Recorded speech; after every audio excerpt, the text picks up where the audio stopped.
நான் உங்கள் ஈஸ்வரன் சீதாராம ஜோதிடர் கோவில் அர்ச்சகர். இந்த வீடியோவில் வந்து மகாசிவராத்திரி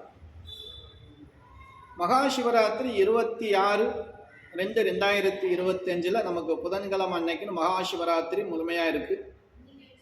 இந்த மகாசிவராத்திரி நாளில் வந்து 4 கால பூஜைகள் எல்லா சிவ ஆலயங்களிலும், சிவனுடைய ஆலயங்களில் சிவன் சந்நிதி இருந்தாலும் அங்கு நடக்கும். இப்படிப்பட்ட இந்த 4 கால பூஜைகளுக்கும் விரதமிருந்து வழிபடக்கூடிய பக்தர்கள் இருந்தாலும், இந்த 12 ராசி லக்கணத்தில் பிறந்தவர்கள் வழிபடக்கூடிய அற்புதமான காலம் எது அப்படிங்கிறத நம்ம பார்க்கலாம். முதல் காலம், 2வது காலம், 3வது காலம், 4வது காலம் இப்படி பார்க்கும்போது லக்கண அடிப்படையில் ஒவ்வொரு காலங்களும் நமக்கு மாறிக்கொண்டே வரும். முதலாம் கால பூஜை படைக்கும் கடவுள் பிரம்மாவினுடைய காலம். இவருடைய காலம் வந்து பஞ்சகவி அபிஷேகம், சிறப்பான அபிஷேகம் சொல்லப்படுது.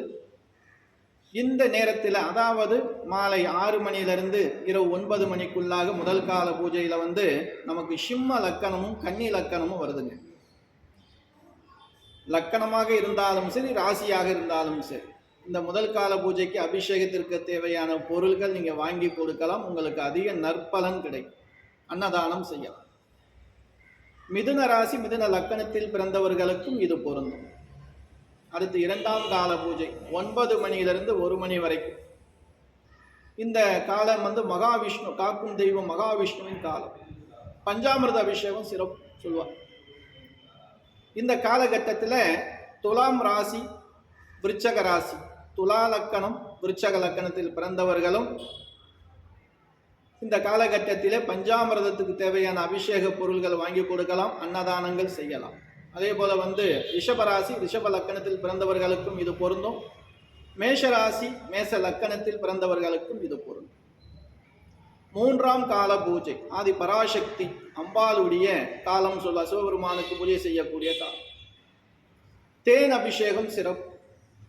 இந்த காலகட்டத்திலே தனுசு ராசி அன்பர்களும் மகர ராசி அன்பர்களும், அதாவது தனுசு லக்கணம் மகர லக்கணமும் இருக்கக்கூடிய அற்புதமான காலகட்டம்.